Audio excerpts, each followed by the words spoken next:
இமாமுனா ஹசனுல் பஸரி ரஹ்மத்துல்லாஹி அலைஹி அவர்களை பற்றி புறம் பேசிய ஒரு மனிதருக்கு ஒரு பழக்கூடையை, அதாவது பழங்கள் நிரப்பிய ஒரு கூடையை அனுப்பி வைக்கிறார்கள். தன்னை பற்றி புறம் பேசிய ஒரு மனிதனுக்கு. அப்பொழுது அங்கிருந்த மக்கள் கேட்டார்கள், இமாம் அவர்களே, உங்களை பற்றி அவர் புறம் பேசி இருக்கிறார், ஆனால் நீங்களோ பழக்கூடையை அவருக்கு பரிசாக அனுப்பி வைக்கிறீரே என்று கேட்ட பொழுது இமாமுனா ஹசனுல் பஸரி ரஹ்மத்துல்லாஹி அலைஹி அவர்கள் சொன்ன பதில் மிகவும் ஆச்சரியத்துக்குரியதாக அமைந்தது.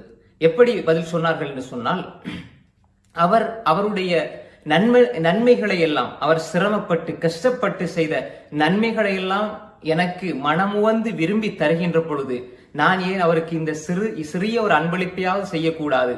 அப்படி என்றால் அர்த்தம் என்ன? ஒரு மனிதன் இன்னொரு மனிதனை பற்றி புறம் பேசுகின்ற பொழுது அவனை அறியாமலே யாரை பற்றி புறம் பேசுகிறானோ அவனுக்கு தன்னுடைய நன்மைகளை கொடுத்து கொண்டிருக்கின்றான். சரி,